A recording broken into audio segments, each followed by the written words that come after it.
Super Memories of the Super Bowls is brought to you by Light Beer. Everything you always wanted in a beer. Hi, I'm Pat Summerall, your host for Super Bowl games of the NFL. Today on our show, we're going to travel to the Rose Bowl in Pasadena, California, to relive one of the most decisive victories in Super Bowl history. The date was January the 9th, 1977, and the two teams trying for the World Championship were the Oakland Raiders and the Minnesota Vikings. Both teams had solid quarterbacking and good ground games. Both teams had sturdy veteran defenses, and both had Super Bowl experience, though neither team had yet recorded a victory. The Raiders had lost way back in Super Bowl number 2, and the Vikings were already three-time losers.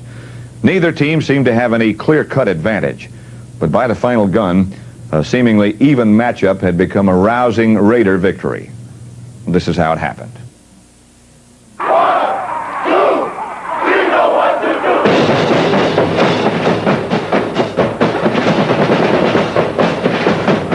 From the Rose Bowl Stadium in Pasadena, California, it is Super Bowl 11. This is Bill King with a welcome. Everything in the United States, everything really in a sports sense in the world, is zeroed in, focused today here in the canyon at Arroyo Seco. This 11th Super Bowl will be viewed in 41 nations around the world. Desde el Tazón de las Rosas en Pasadena, California, los Raiders de Oakland y Vikingos de Minnesota se enfrentan en el Super Tazón número 11. 対戦いたしますのは AFC 代表 Oakland Raiders.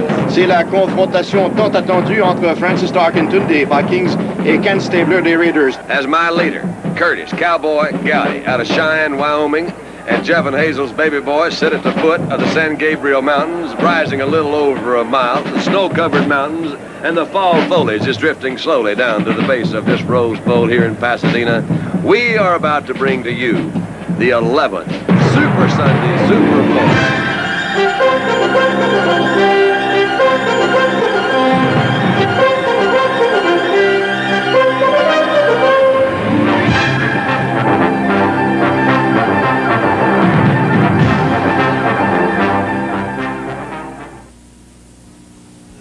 You know, it's amazing how similar we are. We have the same last name. And we both played baseball for the same team. We even drank the same beer, light beer from Miller. And we drank it for the same reason. Light has a third less calories than their regular beer. And it's less filling. But we drink it because it tastes so great. Now, I know we're incredibly alike, but don't be confused. We are not identical twins.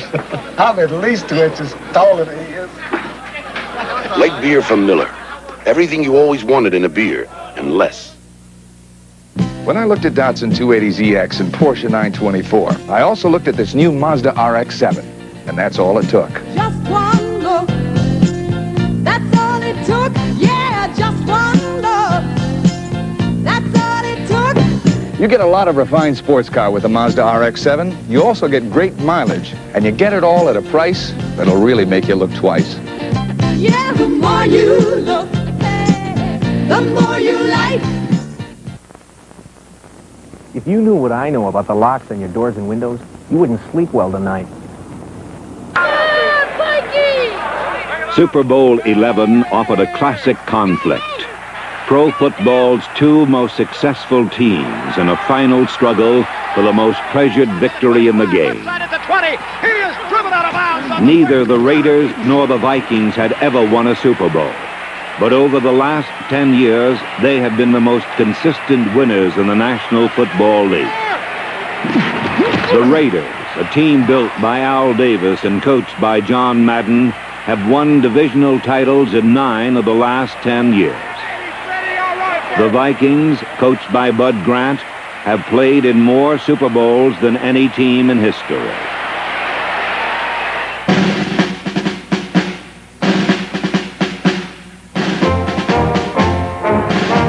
In the opening minutes of the game, both teams probed and tested one another, piecing together bits of strategy in search of a successful pattern.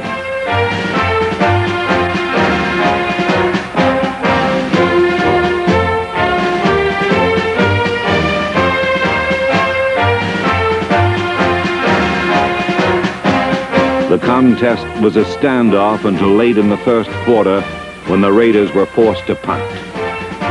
One man behind the line of scrimmage on the rush. Here comes the kick. It is blocked. It's blocked by Fred McNeil. It's loose on the 5-yard line. Running after the Minnesota Vikings. They down it on the Raider 2-yard line. First and goal to go. The first big break of the football game.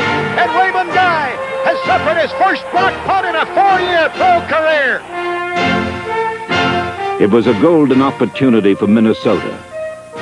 But the Vikings, just 1 yard from the goal line, never got there.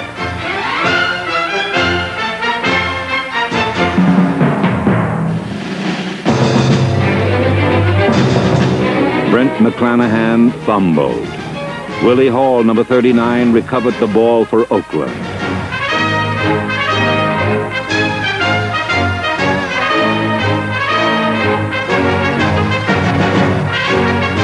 The Vikings lost the initiative. Now the Raiders would seize it. Oakland launched its counterattack with a play that would be a harbinger of bad times for Minnesota. Clarence Davis ran left for a 35-yard gain. Quarterback Ken Stabler moved the Raiders across midfield with 2 passes to Dave Casper, Oakland's leading receiver in 1976. Casper was once an offensive tackle for Notre Dame. Now, as a tight end, he is the power gear in Oakland's freewheeling pass offense.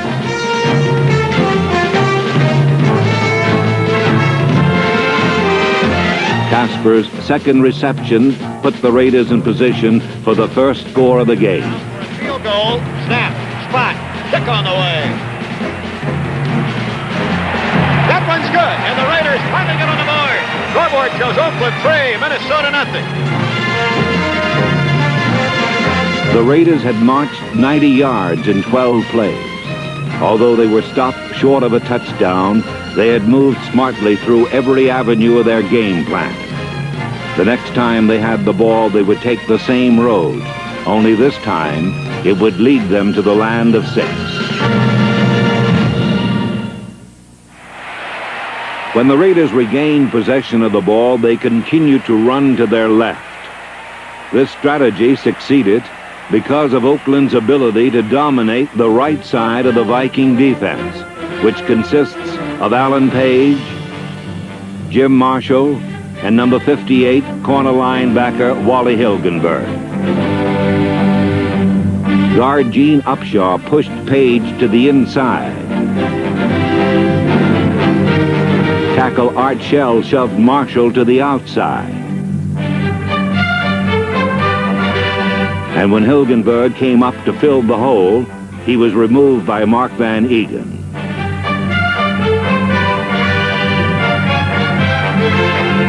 Clarence Davis, number 28, gained 137 yards in this Super Bowl. 105 of them came on variations of this play.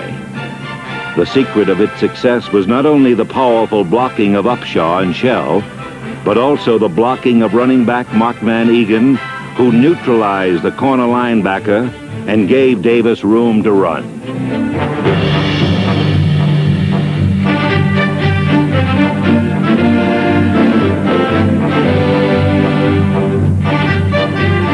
Hilgenberg has been a linebacker in the NFL for 13 years. But in spite of his experience and skill, he could not avoid the battering blocks of Van Eegen.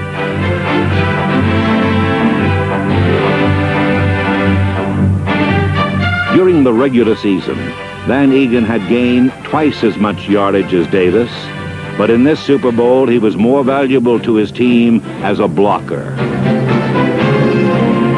With Van Eegen hitting out on Minnesota's corner linebackers, the other Oakland running backs were able to turn upfield for solid gains. 3 carries by Carl Garrett, number 31, moved the Raiders to the Vikings 6. With Minnesota expecting another run, Stabler surprised them with a perfectly thrown sideline pass to Fred Biletnikoff, who touched down at the 1-yard line. On the next play, the Raiders resumed their attack on Minnesota's right side. But instead of plowing through it, they sailed over it on an easy pass from Ken Stabler to Dave Casper.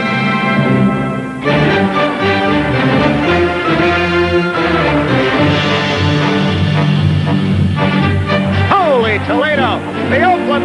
just wiping out Minnesota's front. Already, Bill, on that left side, they're going to Marshall and Hilgenberg, two older players, not very big and seemingly not very strong in the early going. With 5 minutes to play in the second period, the Raiders marched to their second touchdown. The key play in this drive was a 17-yard pass to Fred Biletnikoff.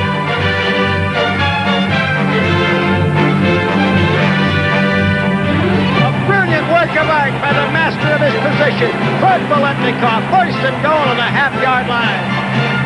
Here's the power formation right side. Hand off to Banaszak. He powers over. Touchdown Raiders!